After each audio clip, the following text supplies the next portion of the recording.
un CDD qu'on a organisé, n'est-ce pas, avec l'accompagnement du préfet du département. Comme à l'accoutumée, l'année dernière, on a organisé le même CDD dans la même période.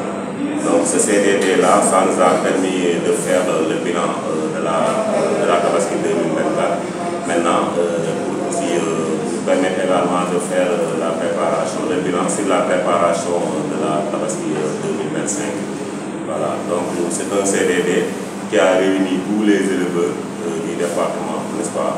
Ils ont été représentés par leur président, en l'occurrence M. Fofana, mais également les autorités administratives et les autorités locales aussi ont été bien représentées. Il y a aussi les chefs de poste vétérinaires qui sont aussi invités parce que aussi à chaque fois on veut avoir leurs impressions par rapport au déroulement des activités qui sont définies dans le cadre de la Tabaski. Comme l'année dernière, on a défini des points de vente autorisés. L'année dernière, on a eu à avoir 5 points de vente dans le département.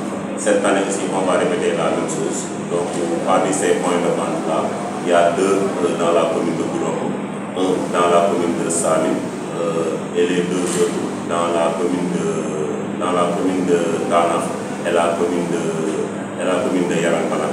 Voilà. Pour l'aliment des bétail, aussi l'année dernière, l'État a subventionné 10 tonnes d'aliments dans le département, à l'égard des autres départements aussi du Sénégal. Cette année aussi, l'État a manifesté aussi son intérêt vraiment d'accompagner les éleveurs, n'est-ce pas, à l'acquisition de cet aliment de bétail.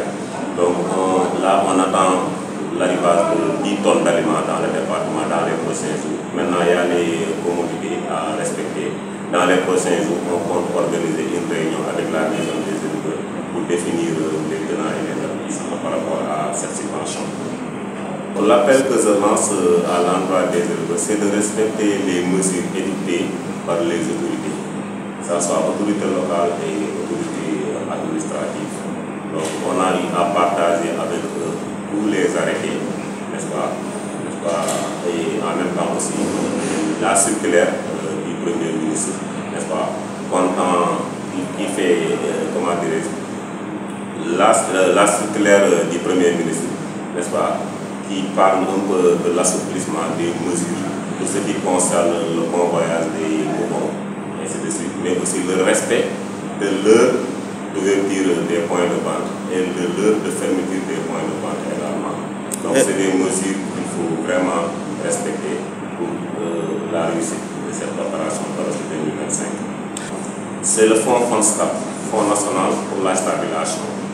Voilà, c'est un fonds qui est là pour accompagner les éleveurs, n'est-ce pas, surtout en période tabaski, pour l'acquisition de moutons. Donc ces fonds sont alloués aux éleveurs qui sont intéressés. Ils n'ont qu'à leur déposer un dossier complet. Ce dossier-là sera examiné par un comité. Après, le chef de service départemental en relation avec les chefs de poste vétérinaire vont s'en charger pour la rédaction du projet. Maintenant, le projet, une fois révisé, sera transmis au niveau central pour que le CPA soit tenu. Après le CPA aussi, donc c'est place au financement.